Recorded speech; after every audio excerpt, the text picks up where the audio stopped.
Good morning.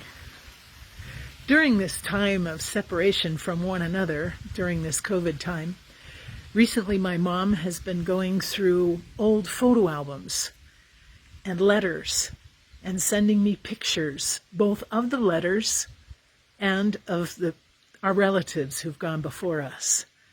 And it's wonderful to see these faces smiling back or frowning a little if there's sun in their eyes from these photos.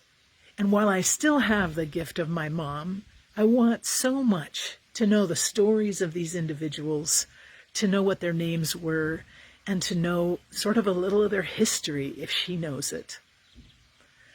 These pictures remind us of people that we know only through the storytelling.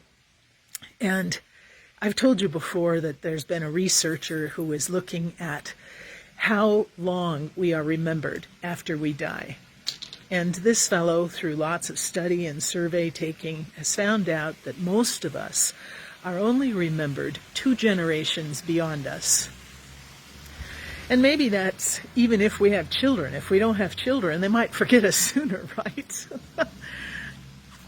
But the importance of this, of knowing where we come from, and having an idea of on whose shoulders we stand is so important to me. I love history. I love family history. And when you look at the pictures of these individuals, you know that their lives weren't perfect.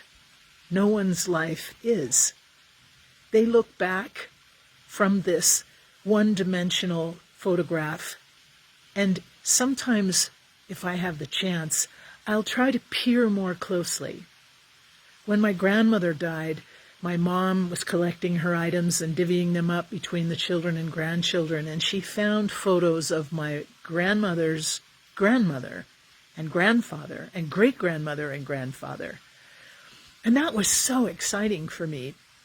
And I framed those pictures and I have them in my room upstairs that sometimes, as I said just a moment ago, I find myself peering into their faces. What did they think? What did they believe in? What were they passionate about? And what broke their hearts? What made their lives more challenging and more difficult? And is there still a little of them in me?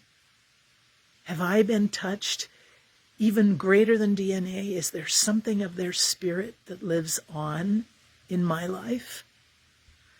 I was part of a webinar retreat recently, and the presenter posed a challenge to us.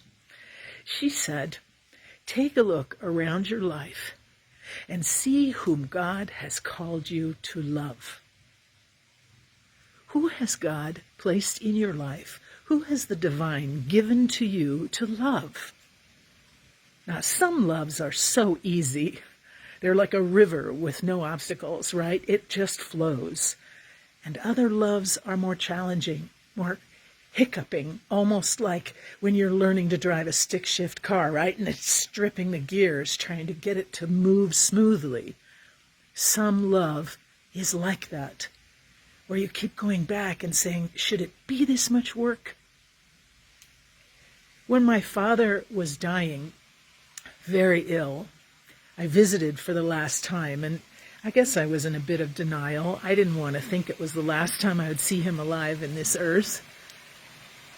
But I followed him into the bedroom when he went to take a nap. And he sat on the edge of the bed and he said, Mo,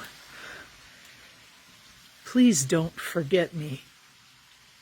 I hope you and your sisters don't forget me when you can't see me anymore. I mean, that just clutched my heart. I couldn't believe it. How in the world could I forget my father, ever? And the missing doesn't get easier, does it?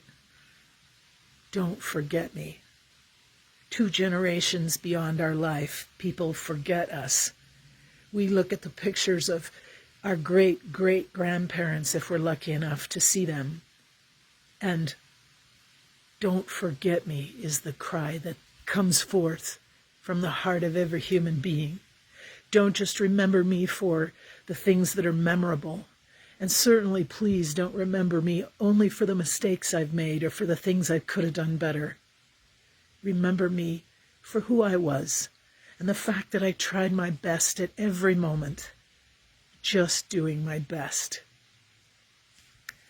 So maybe spend a little time today thinking, who has God placed in your life to love? And those people that are harder to love, be creative. How can I love them even when all their filters and walls are up, when they're prickly, when it's hard to wrap my heart around them? Well, how would God want me to love them? And why has God asked me to love them? There's something that you can give to this individual that no one else can. So today, let's love those who've been given to us.